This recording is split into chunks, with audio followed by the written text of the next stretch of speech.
Hello everyone, this is my dad's 1953 Willys wagon that I got when he passed away a couple months ago.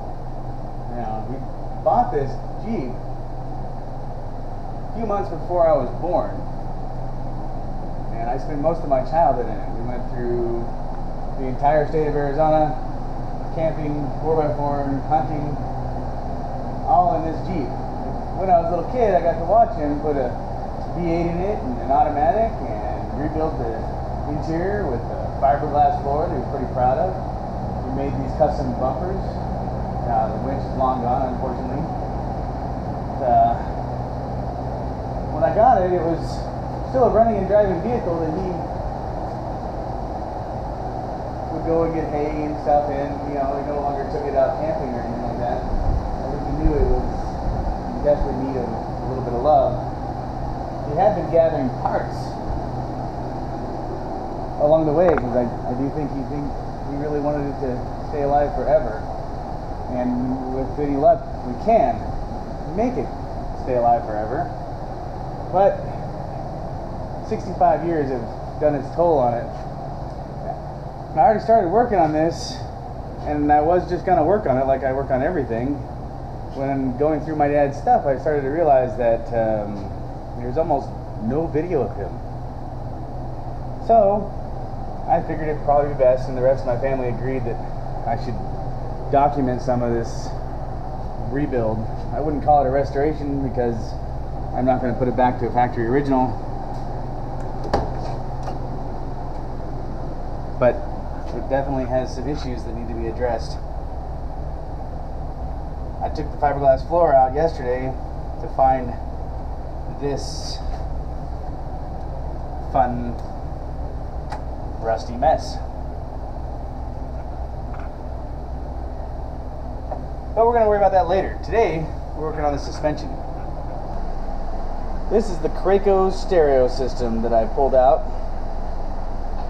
I just got done reading an interesting article on one of the 4x4 magazines about a restoration of a Willys wagon, and it gave praise to how it managed to go through the 70s and 80s without getting a Kraco stereo system installed in it. I thought it was terribly interesting that my dad had actually installed the Kraco stereo system.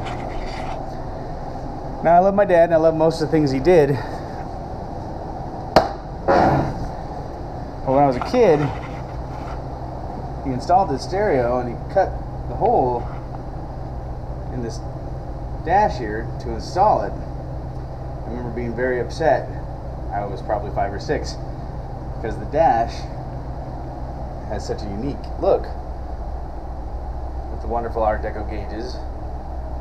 And also as a kid, none of these extra supplemental gauges were in there, so the dash was really clean, and I always liked the looks of it. Also, this is his version of the install of turn signals. This switch right here and these two little lights are actually the turn signals, and they work. He did a good job with that. This switch is for the high beams. It doesn't work. The switch has melted itself down so long, probably due to lack of a relay. Again, we're going to get this all fixed up. I'll show you one more shot of this floor. The body is sagging due to the floor being so rusted out. So I got a challenge ahead of me. Now, when I first got the Jeep, the first thing I did is my best to run through it and see what it needed.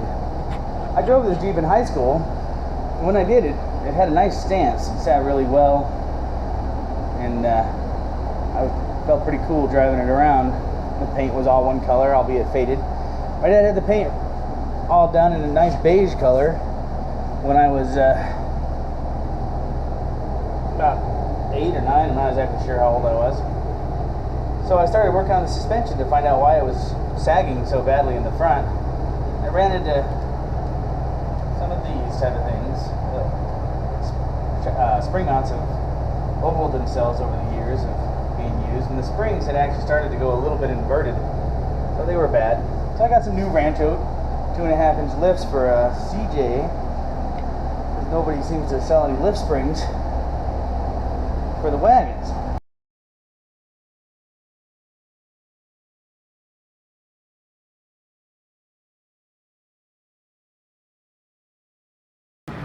So I've been fixing the shock mounts, the spring, leaf spring mounts on my dad's Jeep, where they had ovaled themselves out. So I made new pieces and then put them in, and I got the second one done today. This is it all welded in. And I started looking at some of the other things that got underneath here.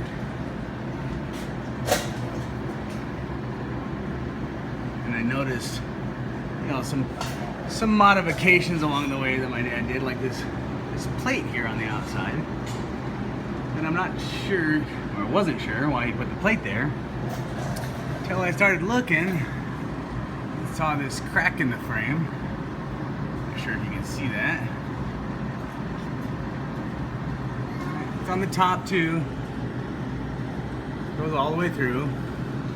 And it's on this side also. Top and bottom. All the way through. This side has no support on the outside, so he must not have noticed that part. So, tons of fun. The V8's a 305 Chevy, somewhere around the 70s. The date code on the carburetor is from 74. I'm assuming it's the carburetor that came with the engine when we got it. It still runs. It runs well. Some wiring issues from rats and mice doing their best to live in here, even though, like I said, he was still driving it once a month or so. My parents lived in Prescott, Arizona, and out in the chaparral, as my mom used to call it, where all the bushes and stuff are, the mice and rats are almost impossible to stop. Here's the seats. I've taken them out to get to the floorboard. They're out of a 74 Mercury Cougar. Luckily for me, that was written on the bottom of the seats, otherwise I wouldn't know.